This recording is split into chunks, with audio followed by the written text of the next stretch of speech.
대부분 드라마, 특히 역사 드라마를 보면은요, 주인공이 성공해서 시작하는 드라마는 거의 없어요. 거의 대부분 둘 중에 하나인 것 같아요. 하나는 강보에 쌓인 아이. 그쵸? 예, 억울하게 누명을 썼던 부모 때문에 도망가는 아이나 힘이 없어서 아무것도 하지 못하는 누구의 보호를 받지 못하고 있는 어린 아이. 정말 힘이 없이 나약한 아이가 주인공일 수도 있어요. 시작점이죠. 또 한편으로는 뭐예요? 사회적으로 능력도 없고, 힘도 없고, 비전도 없고, 꿈도 없는, 그렇죠? 동네나 주변으로부터 손가락질 받는, 좀 나약하고 힘없는 사람, 이런 사람들이 보통 1회, 드라마 1회에서는 주인공이 그런 모양으로 나와요. 만약에 주인공이 1회 나왔는데 힘 있고 능력 있고 권력 다 갖고 있고 하면 재미없을 것 같아요. 보통 1회에서 그렇게 힘 있고 권력 있는 사람은 3회나 가면, 2회, 3회 가면 어떻게 해요? 죽어요. 대부분 죽게 되어 있어요, 드라마는. 오늘 우리가 누가복음을 이제 처음으로 시작해서 강해가 마지막까지 나갈 겁니다. 이제 시작점이죠. 누가복음이라는 어쩌면은 큰 테마의 책, 그리고 한 편의 영화라고 생각할 수 있고요. 한 편의 드라마라고 생각할 수 있는 누가복음. 과연 그 누가복음을 첫 번째 1장에서 과연 누가는 어떻게 이 누가복음을 이끌어 나가면서 1회의 이 극을 어떤 식으로 표현할까가 참 궁금하지 않으세요? 누가는 오늘 바로 이 1장에서 바로 그러한 모습을 보여주고 있습니다. 우리가 예상하다시피 주인공의 분량은 적을 거예요. 어쩌면 등장하지 않을 수도 있습니다. 하지만 오늘 우리는 1장에서 주인공을 만나야 됩니다. 왜냐하면 누가복음이라는 영화 드라마가 계속해서 펼쳐져 가면서 이 주인공이 어떻게 되어 가는지를 우리가 보아야 하기 때문이죠. 그리고 이 전체의 이야기는 바로 그 주인공과 함께 진행되어야 합니다. 여러분, 교회도 마찬가지죠. 교회도 모든 다양한 이야기들이 있습니다. 그런데 그 이야기 속의 주인공은 목사나 장로가 아니죠. 집사님이나 어떤 회장님이 아니에요. 많은 교회의 이야기들이 진행되지만 그 이야기 속에서의 정말의 주인공은 따로 있어야 한다는 사실이죠. 오늘 우리 각자의 삶도 마찬가지입니다. 우리들은 다양한 이야기를 통해서 우리의 삶을 살아가죠. 우리는 이야기 속에서 나를 발견하고 이야기를 통해서 오늘을 살아가는 게 우리입니다. 여러분 각자는 어떠한 사람도 살아보지 못한 여러분 소유만의 이야기를 가지고 살아가고 그 이야기 속에서 여러분의 삶이 진행될 거예요. 우리는 그 수많은 이야기 속에서 감동을 받았고 또 그 수많은 이야기들을 통해서 우리가 진행해 나가는 게 우리의 삶의 모습입니다. 그렇다면 여러분의 각자의 삶에서의 주인공은 누구입니까? 세상은 우리 각자가 주인공이다라고 말합니다. 하지만 그리스도인은 그 주인공이 따로 있습니다. 오늘 지금까지 우리는 어떠한 삶에서 다양하게 살아왔지만 그 삶의 주인공이 누구라고 생각하고 살아왔는지는 여러분 각자 다를 것입니다.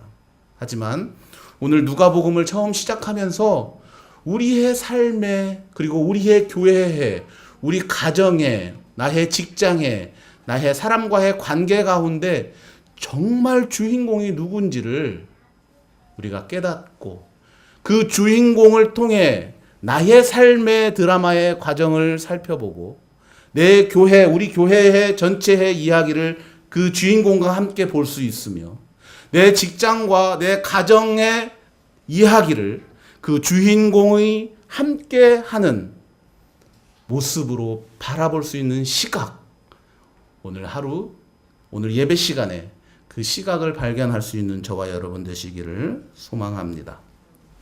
누가복음은요, 평상시에 좀 딱딱하게 했죠, 제가. 누가복음은요, 수신자가 딱 정해져 있어요. 누가 보내는 것, 그리고 누가 받는 것. 여러분, 편지에서 가장 중요한 것은 뭐예요? 보내는 사람하고 받는 사람이 주인공이에요. 그런데 오늘 본문에서 편지는 분명히 누가 보내고 누가 받는 것이 있었지만 결코 편지를 받는 사람이 주인공이 아니다라는 사실이죠. 오늘 본문에서 제시된 사가랴라는 사람과 그의 아내 엘리사벳에 대한 이야기가 많이 등장합니다. 성경은요, 두 사람이 의인이다라고 말하고요, 모든 율법도 계명도 잘 지키는 사람이다라고 말하고 있어요. 참 살다 보면 부부가 다 착한 사람 참 드물어요. 그렇지 않으세요? 부부 중에 한 일방이 참 착하면 한 일방은 조금 안 착해요. 그게 정상 같아요. 그런데 정말로 살다 보면 두 부부가 정말 선하고 착한 사람이 있어요. 부럽기도 해요. 축복이기도 하지요. 그런데 오늘 이 본문에 등장하는 사가랴와 엘리사벳이 그런 사람이었던 것 같아요. 둘 다 부부가 의인이고 둘 다 하나님의 말씀을 잘 받아서 교훈을 잘 지켜 사가는 사람입니다. 그런데 문제가 있죠. 뭐가 문제죠? 아이가 없어요. 아이가 없으면 괜찮은데 그것도 나이가 이미 들어버렸어요. 누구의 문제예요? 엘리사벳의 문제죠. 아내의 문제죠. 아이가 없고 나이가 많으면 남편보다는 아내에 대한 문제가 심하지요. 스트레스를 덜 받죠, 남편은. 하지만 여자는 아닙니다. 성경에서도 이 문제에 대해서 아주 다양하게 다루고 있어요. 성경은요, 아이가 없으면 죄로 생각하는 부분이 있어요. 레위기서 21장에 보면은요, 죄를 짓잖아요. 사람이 죄를 지으면 자녀가 없게 한다라는 하나님의 말씀이 있어요. 또한 시편 127편에는 무슨 말이 있냐면은 자녀는 뭐예요? 복이에요. 그러니까 자녀가 복이다라고 이야기하는 것, 그리고 잘못하면은 자녀가 없다라고 하는 것은 무슨 말이에요? 자녀는 죄와 관련된 문제다라고 생각하는 게 성경의 태도지요. 오늘 우리가 읽진 않았지만 25절에 이렇게 기록해요. 엘리사벳이 나중에 세례 요한을 뵈잖아요. 세례 요한을 뵈고 임신했을 때 뭐라고 하냐면 하나님이 이제 나를 세상 사람으로부터 부끄럽지 않게 하시려고 나에게 아이를 주셨구나 라고 말해요. 무슨 말이에요? 아이가 없다는 것은 부끄러운 일이다 라는 이야기죠. 결혼해서 아이가 없다는 이야기가 그거예요. 유대의 랍비는 많은 사람들의 존경을 받고 또 사람들을 가르치는 선생님의 역할이죠. 단순히 선생님이 아니에요. 지도자죠. 리더자지요. 왜요? 종교와 정치가 분리되어 있는 것이 아니잖아요. 그래서 하나님의 말씀을 가르치는 사람이 그냥 곧 지도자예요. 그런데 그 랍비가 결혼하지 않으면 추방당해요. 랍비로서 자격을 상실해요. 그런데 이 랍비가 결혼했는데도 아이가 없으면 또 랍비의 자격을 취소시키는 게 있어요. 그만큼 자녀라는 것은 결코 여인에게 있어서 뭐예요? 쉬운 문제가 아니다라는 사실이죠. 이 엘리사벳이 아이를 갖습니다. 얼마나 축복이에요. 얼마나 대단한 이야기예요.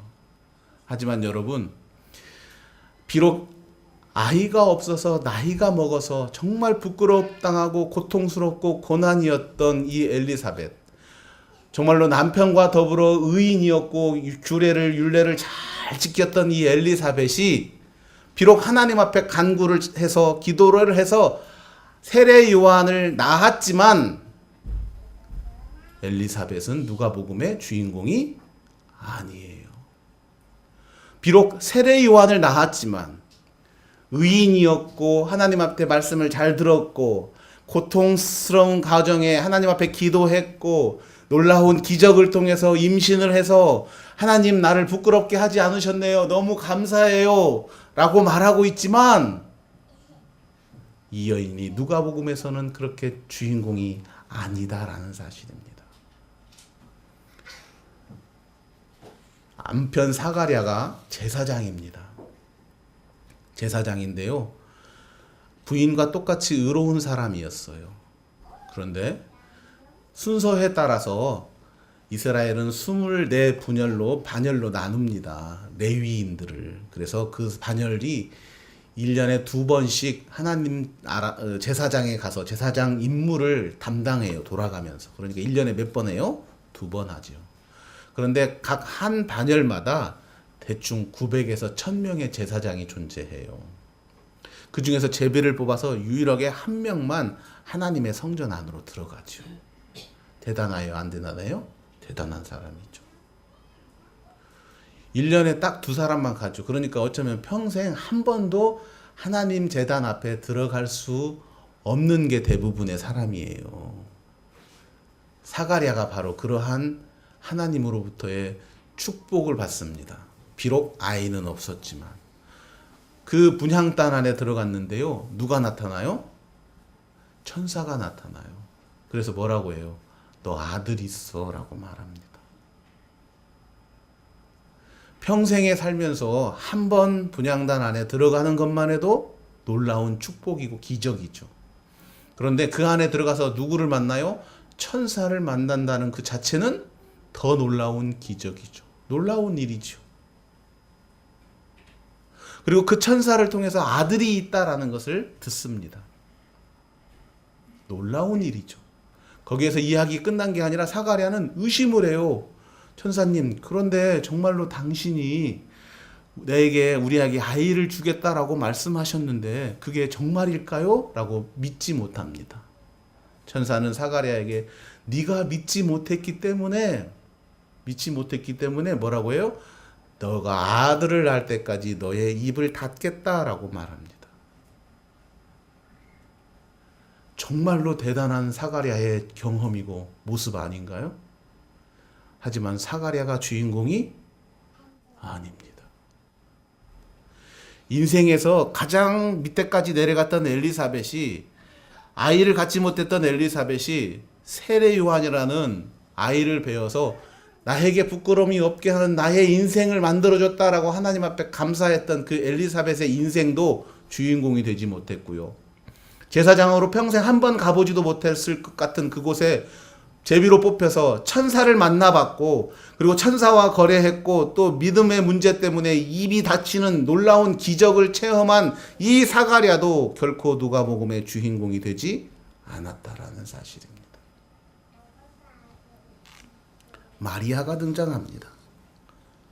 본문 가운데 들여다보면 마리아가 천사 가브리엘이, 다시 말하면 세례 요한의 임신을 이야기했던 천사 가브리엘이 마리아에게 나타나서 임신한다라고 이야기합니다. 자기는 남자를 알지 못한다라고 이야기합니다. 하지만 남자를 알지 못해도 임신할 것이라고 이야기하고, 나는 그렇게 모릅니다라고 이야기했었을 때 엘리사벳, 너의 사촌 엘리사벳도 임신했다라고 말하면서 마리아에게 확신을 줍니다. 처녀가 임신하는 것을 믿고 엘리사벳을 찾아갔습니다. 엘리사벳이 태중에 아이가 있으면서 무엇을 고백을 해요? 자기 태중에 있는 아이가 뛰는 것을 느끼며 마리아에게 내 태중이 복되도다라는 말을 마리아가 듣습니다. 놀라운 일이죠. 처녀가 하나님의 아들을 뵈는 것도 문제여서 그 구원의 메시아를 임신하는 것도 자기가 믿지 않아 보이지만 그러한 믿음을 갖게 하고, 또 엘리사벳 사춘을 통해서 자기가 임신할 아이가 구원자 예수라는 것을 믿을 수 있게 된 마리아, 그 여인도 결코 주인공이 되지 못했습니다. 어쩌면 1장에 가장 가까운 주인공, 오늘 등장은 하지 않았지만 엘리사벳과 사가랴에게 하나님께서 주신다고 약속하셨던 세례 요한. 그 세례 요한은 하나님 앞에 기도했던 사가랴와 엘리사벳이 간구함으로 하나님이 주신 소중한 생명입니다. 놀라운 것은요, 오늘 본문에서는 이 세례 요한에 대해서 그가 어떠한 일인지를, 어떠한 사람인지에 대한 이야기를 합니다. 그가 태어나면 많은 사람이 기뻐할 것이다 라고 이야기합니다. 그들이 하나님께로 많이 돌아오게 하는 사람이 바로 세례 요한이다 라고 이야기를 합니다. 그리고 그는 주를 위하여 백성들을 준비한다 라고 말하고 있습니다. 그는 엘리야의 심령과 엘리야의 능력을 가지고 있다라고 말하고 있습니다.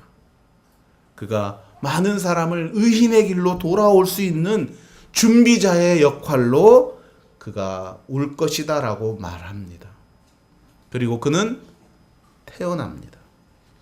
많은 사람의 기쁨과 즐거움을 가지고 태어납니다. 그가 태어나며 많은 친족들이 기뻐하고 이웃들이 기뻐했을 때 그의 이름 또한 엄마가 말을 했던 요한이라는 이름을 한마디도 하지 않았던 아빠가 그를 요한이라고 쓰면서 모든 주위 사람을 놀라게 했던 세례 요한의 탄생과 그의 이름을 지은 모습입니다.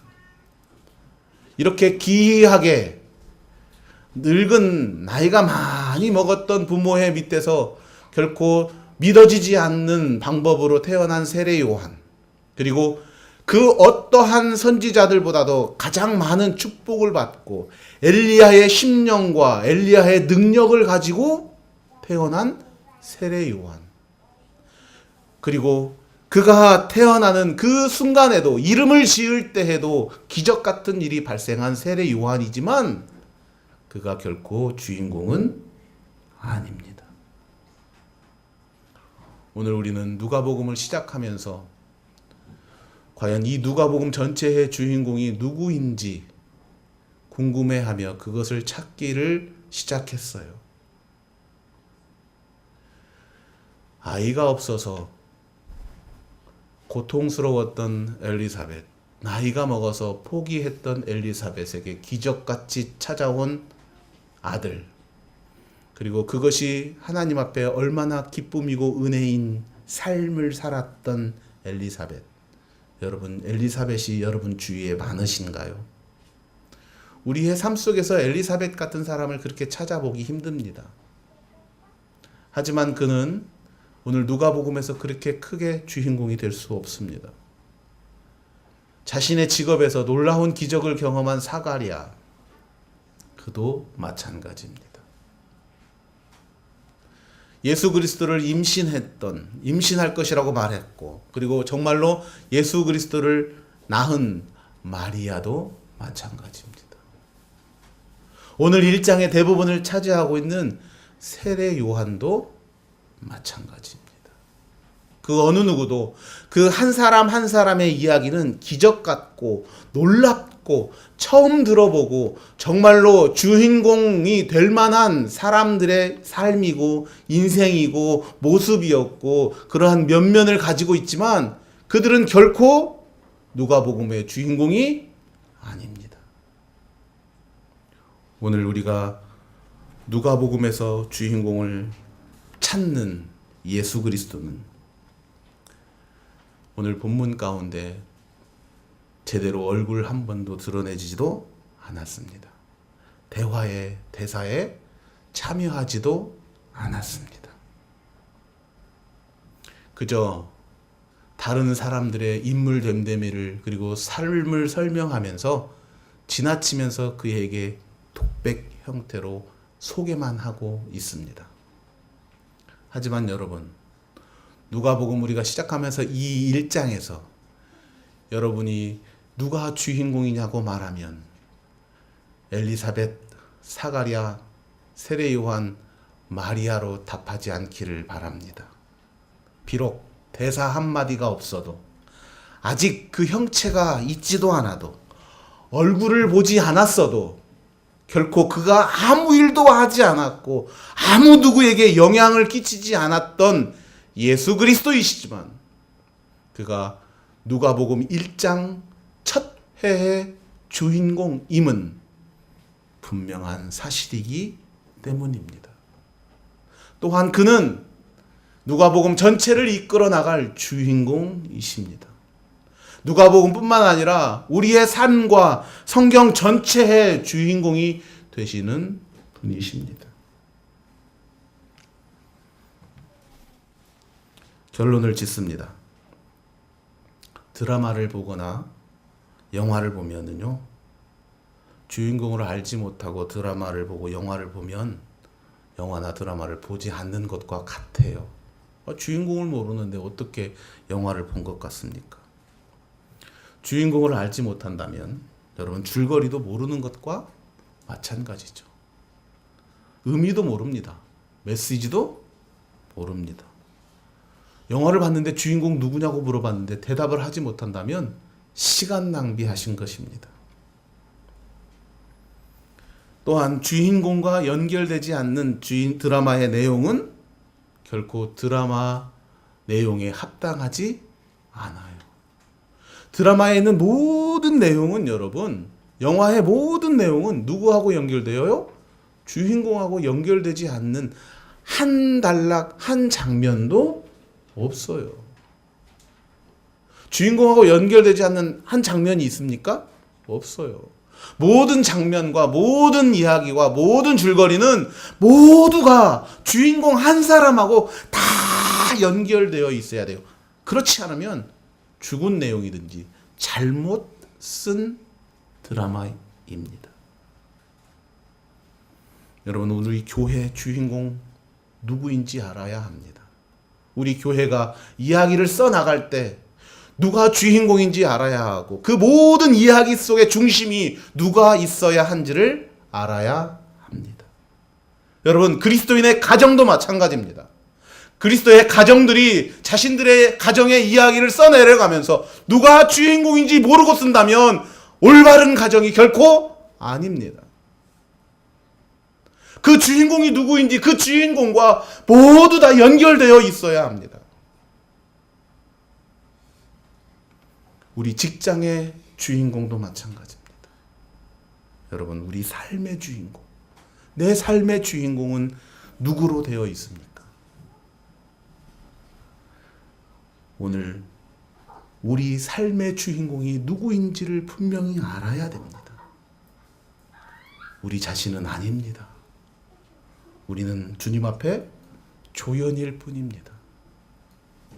내가 주인공으로 알고 살아가신다면 우리는 잘못된 삶을 살아가고 있습니다. 조연을 주인공으로 착각하고 사는 어리석은 일이 없기를 소망합니다. 우리 삶의 주인공, 그 주인공의 모든 이야기 속에 우리 각자의 삶이 연결되기를 소망합니다. 바로 그것이 우리가 누가 주인공이고 누가 조연이며 어떻게 우리의 삶의 이야기들이 올바르게 진행되어야 한다라는 것에 대한 분명한 확신의 모습입니다. 이제 우리는 누가복음을 펼쳤습니다. 이제 우리는 누가복음 1회를 보셨습니다. 오늘 우리는 이 누가복음의 주인공이 예수 그리스도이라는 것을 확신합니다. 누가복음 전체를 우리가 보면서 마지막 회 종영방에 예수 그리스도의 삶의 모든 과정 속에 그분이 3년 동안 이 땅에 있으시면서 그 삶 속에 받았던 수많은 교훈과 또한 우리에게 주시는 권면이 우리 삶의 역사 속에서도, 우리 삶의 하나하나 속에서도, 우리 가정 속에서도, 우리 교회 속에서도 엄연한 주인공임을 완전히 깨닫는 누가복음의 드라마의 한 편이 여러분의 삶의 많은 부분과 전 부분을 변화시킬 수 있는 소중한 시간이 되기를 소망합니다.